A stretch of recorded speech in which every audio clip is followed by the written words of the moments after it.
Yes, yes.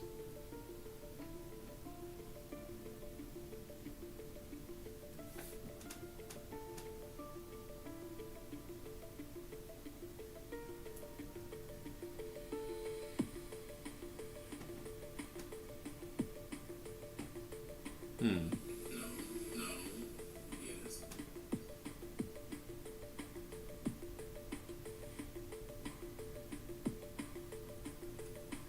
Okay. Anyway, let's go back.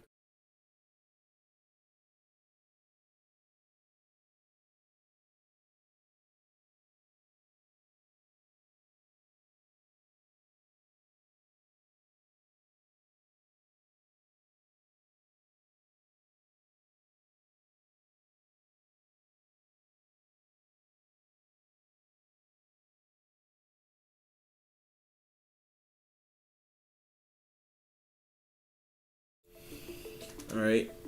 Hey everyone, welcome back to another episode of Wavy Talk XL, the podcast. Today we got some cool updates and a little inspiration to brighten your day. First, let's talk about some fun news and entertainment for movies. We got Super Mario. Let me pull it up. It was like Super Mario 2 is coming out next year, along with a Donkey Kong movie. Let me verify that. Also, Tomb Raider, the live action series. We're getting a live action series, not a movie. So I hope it's better than the movie that we gotten. Cause it was alright. It wasn't terrible. I wish it was better. That's all I'm saying. Let me see on here. It begins filming in January 2026. And then if you guys know who Sophie Turner is, she's gonna be Lara Croft. She's also from that movie of what is it, X-Men Dark Phoenix. I think it's Dark Phoenix. Hopefully she can redeem herself. Hopefully she will dye her hair. Moving forward, we got DC releasing in 2027. We got Man of Tomorrow. Stop this.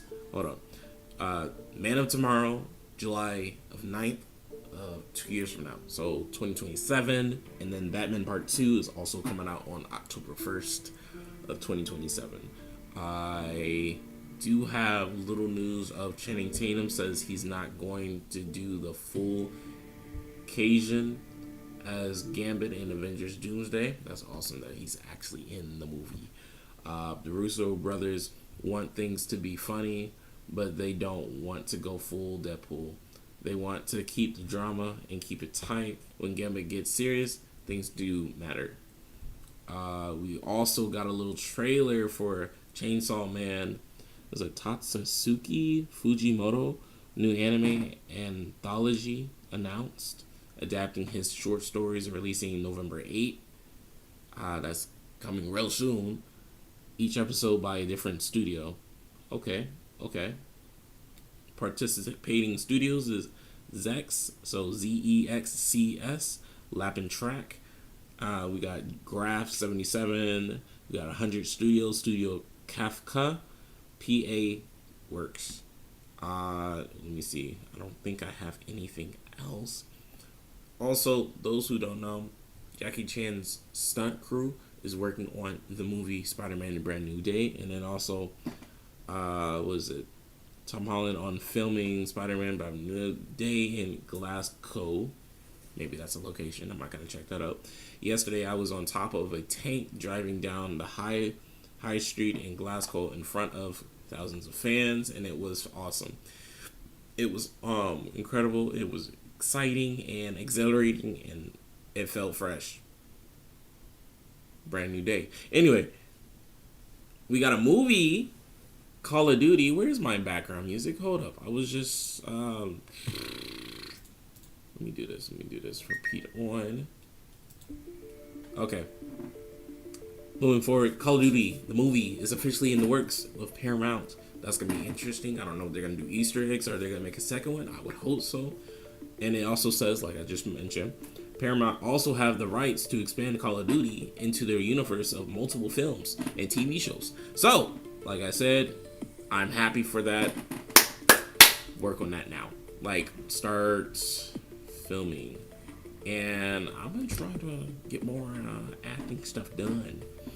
I've been saying that multiple times, but push comes to shove, I need out now. That starts with me. We got end of the year movies are about to absolutely break the global records. Here to list 10, but I'm gonna just mention Jujutsu Kaisen just released a trailer. What I see on here is, I don't know what that anime is. Demon Slayer, and then I don't know what that anime is either. So I'm not gonna check out all of them. Also, I did. Let me see if I can. Chainsaw Man, the movie. We got Jujutsu Kaisen, Execution, Demon Slayer, Infinity Castle Art, Scarlet, like I just guys mentioned to you, Bond, The Boundary of Adulthood. Then we got Golden Kamuy, Sapporo Bear. I'm not saying that last part. Let me see. You see, 100 meters. Then we got Zombieland Saga movie. Then we got the Alice in Wonderland, Dive in Wonderland, and then whoever steals this book. Interesting. Anyway, we got some other things to show you. So first, let me see.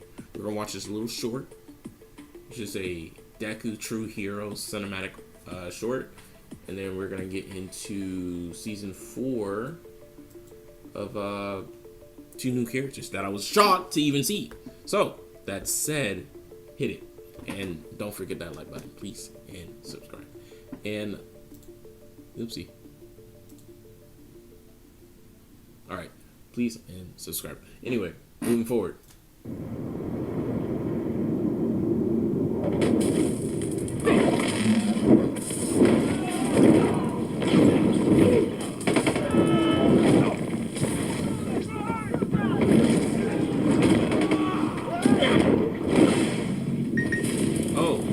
Oh wow.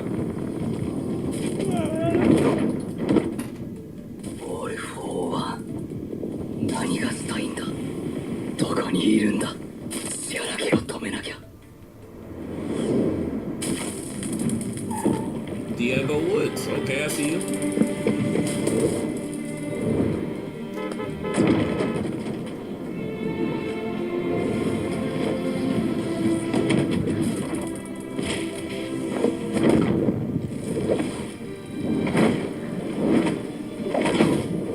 Okay, Spider-Man Federation. Okay.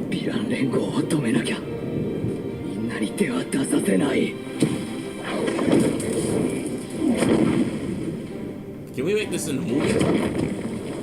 I like to see this in the movie.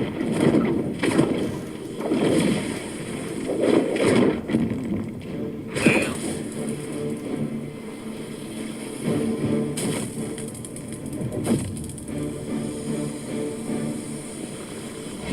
He can do that?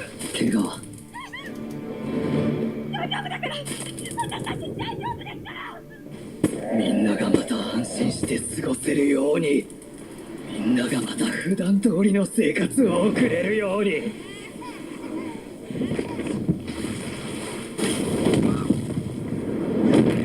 Oh shit.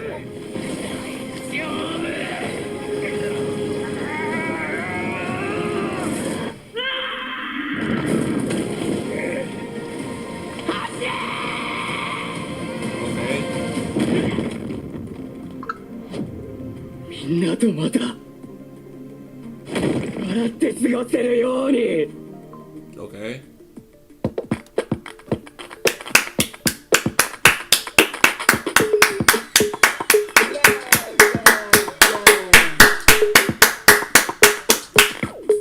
Absolutely. I love that. All right, on to the next video. All right, we can stop this little sound.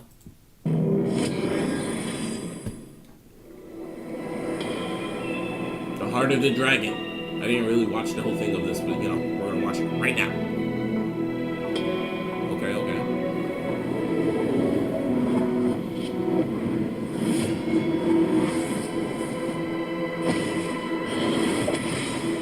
Who is she? Guardian of the 8th city.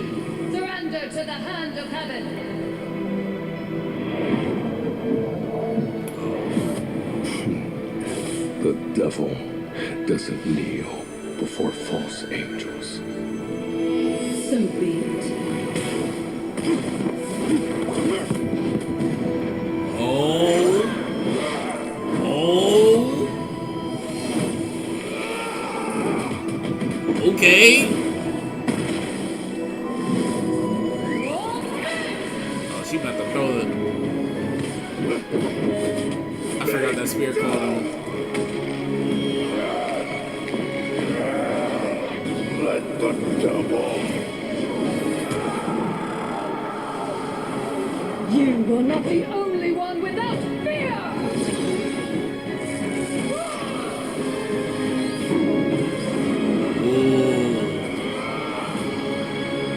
I'm already getting goosebumps already.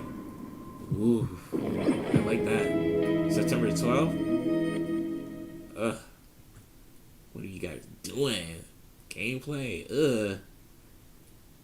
Oh, you guys got that hour-long segment. Oh no, I mean the 14-minute segment. Ooh. Okay, we're gonna close that. We're gonna close this. And oh, this is important for you guys who are doing AI and, you know, whatever. YouTube. New demonetization rule destroying AI creators. So July 15th, YouTube announced moving forward, they're not monetizing to people that are just creating AI content with AI voice, meaning the new partner program that they have where you can get monetization ready with though. ads. They don't care if it gets 100 million views. You know what they're interested in? Let me read it to you, and you tell me what the future looks like for humans like you and I, us, people. Watch this. Here's what it says. To comply, this is what's important to us. Add human narration or voiceover with personal style, insights, or storytelling. Use creative editing, graphics, transitions, overlays, and sound design. Provide value through analysis, education, original opinions, I'm doing it. humor, Don't or act like you guys entertainment. don't But even what do they this. don't want is the repetitive content that's inauthentic content. Using AI seems spammy, low effort, but people are making it and making money. So what does this mean to you and I don't know. long term? Here's what I'm convinced. If you give value out of the video, give it a thumbs up and subscribe to the channel. This That's is what what I'm I'm convinced with. The more and more we go to AI, for instance, in the next 10 years, guess what's going to be around? You're going to AI. be able to go buy a girl any height you want. Stop bubble this. butt, whatever size, This is weight, not Detroit Become hand, Human. face, eye color, nose, cheek, hair. As a toes, companion? one Yeah, big sure, toe, small yeah. toe, whatever way you want to do it. Stop. You're going to be able to do it in the next 10 years. It's probably going to cost you $50, $100, $200,000. And you $1,500 can is wild. program how they feel about you, how they like you, for them to be turned on by you. And you'll Stop see. this. People will go home and they're doing whatever they want with this robot. And it's going to get better and better and better. Stop! quality. Not the robot You know being what's in up? a sex Here's position. what's up. Stop! What? No! No! Why is the robot tooted up? He said, "I'm ready for this." Oh no, that sounds scary as hell.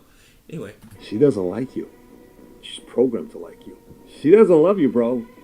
She's just programmed to love you. That's Hey, some of the girls are going to be able to get it whatever shape man they want. I mean, Height, muscles, I hairy mean, chest, big traps, big calves, big whatever you want to do. He doesn't like you. if I were to buy one,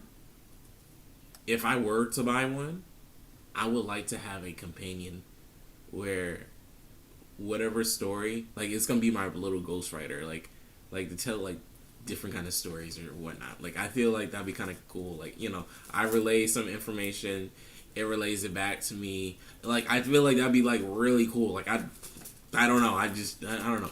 Like teach it what I know. Anybody like, you know, like if it came to be like, you know, push come to shove, you know, apocalypse or whatever, she can like tell my stories or something like that. I mean, hey, a bookkeeper, hey, full of knowledge. That's what I'm saying. He's a robot. You paid for him to like you. It's a form of prostitution. You've not won this person over. We're going to go so extreme this way. And then you know what we're going to miss? Flirting. We're going to miss flirting. We're going to miss rejections. We're going to miss winning people over. You're going to miss putting your arm over somebody and like, oh my God, this is not what a robot feels like. This is a human being. You're going to miss it. And YouTube is Watch already this starting. shit. That's a freaking AI company. It's Google. Hey, Google and YouTube is telling you we're not interested in AI content. Tell me if there's not anything else that tells you human beings want to hear somebody else's analysis. I don't want to freaking hear, like, if I ask right now, hey, what do you think about Donald Trump? What do you think about Donald Trump, Mr. ChatGPT? Here's ChatGPT saying, Donald Trump is one of the most polarizing and influential figures in modern history. Here's a balanced strike, strength and impact, political disruptor, media mastery, your business branding, America First agenda, controversies, divisiveness. No, what do you think about Donald Trump? You. What do you think about him? What do you think about Michael Jordan? Do you think Michael Jordan's the greatest of all time? Do you think LeBron's better? You have no clue what you're talking about. Your analysis sucks. Clueless, young, probably 20, 30-year-old person thinking LeBron's better than Michael. You have no clue what the hell you're talking about. Did you get pissed off? That's the human exchange. That's what's awesome. You get what I'm saying? Okay. Hey, you're a Christian, you're a Muslim, you're a Republican, you're a Democrat, you're a Capitalist. That's what's awesome about this thing. But YouTube is telling you, man, there's still a massive demand for human beings. Guys, go make some babies. Hey. Go make a lot of. We got to get back to 4 kids per. The whole 1.7 we are right now. We got to take it to 2, 1 and beyond. 3, 4, 5. We got to continue this thing because we're kind of cool. Us, you and I, we're good people. You know that, right? Maybe not all of you, but some of us, we're good people, right? Oh, and sorry, we need each My other. bad. And we are entertained by Looking each for other. this. And there's emotions tied to it. And there's disagreements tied to it. So it makes it freaking awesome. You can program this thing. You can program Grok, or Adam calls it Gronk, or ChatGPT. You can program all this stuff. I cannot program you human beings. Well, maybe Elon's going to be able to program if we can put that, what do you call it, the Neuralink stuff in there. I get it. When you get a chance, man, kind of think twice about it. You know what I'm saying? Yes, they're going to be able to put Wikipedia in there. They're going to be able to put all this stuff in there. But I want to know what you know without putting that stuff in there. You're going to have access to all that stuff. Anyways, big news. You're still in business. You're still needed. Just wanted to come here and tell you that YouTube still thinks you're cooler than AI. Everybody tells you all the other stuff. You're still needed. That's some big news for Team Humans. Awesome. If you got value out of this video, give it a thumbs up and subscribe to the channel. Having said that, AI is going to replace 85 million jobs. However, it's still going to need you and I to learn how to manage what they're doing. If you've never seen that video about AI, with the 85 million jobs they're talking. All right, and we got. Hopefully that was like inspirational for you guys. We're gonna move forward. Let me hurry up and speed this up.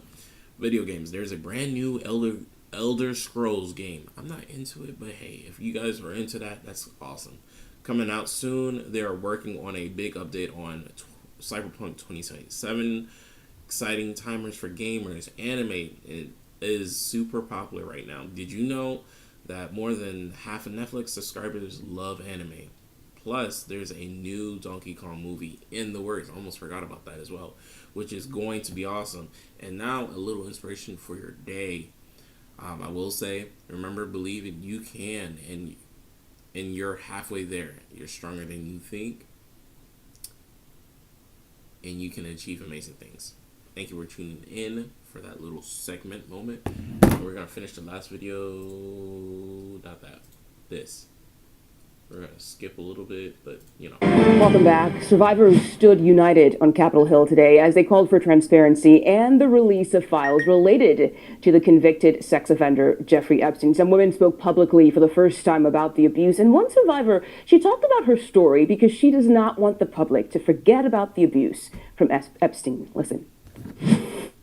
I speak today not only in service of my own recovery from trauma inflicted by Maxwell and Epstein, but to honor the lives, the courage and sacrifices of Virginia Giuffre, Caroline Andriano, and others who could not continue. Their voices mattered.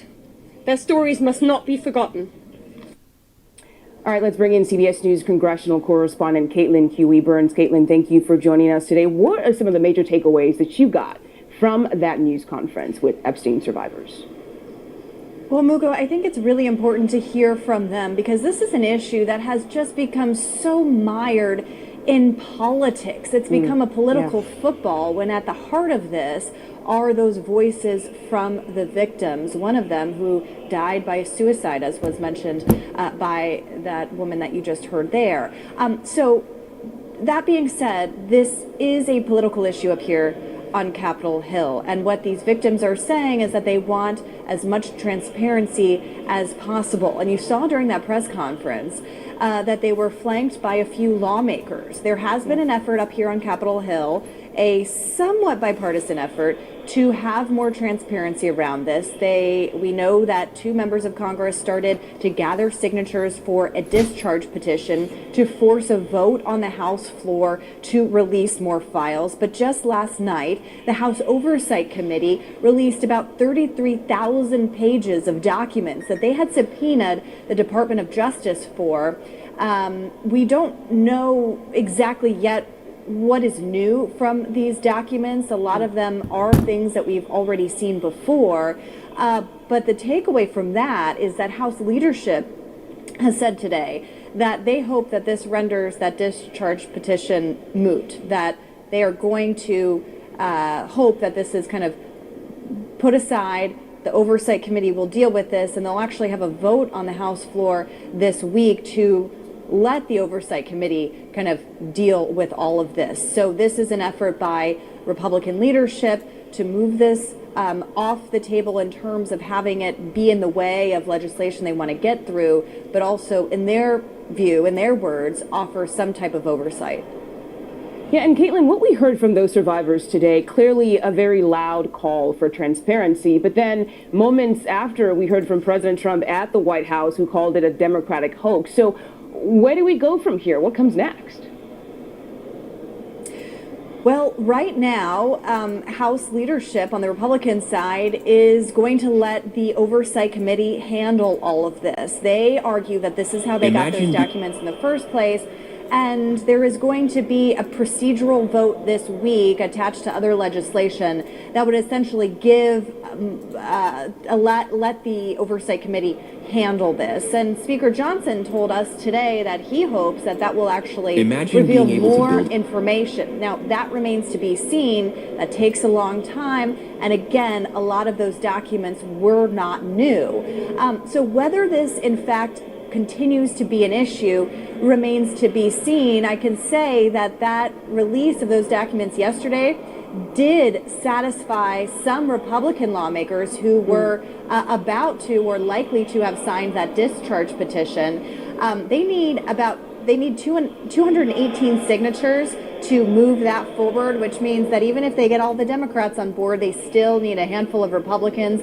And that looks, at least at this point, to be unlikely given the moves from the Oversight Committee. So that's where it stands from here, but there's no question that Democrats will continue to push this issue as a transparency issue, as a way to needle Republicans, and also to push back against the president. They have certainly seized this as a political issue and feel like they can continue with it. So, that said, tell me what your thoughts down below, and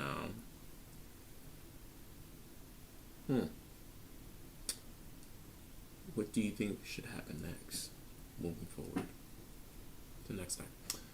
All right, stay with your friends, and you know what to do.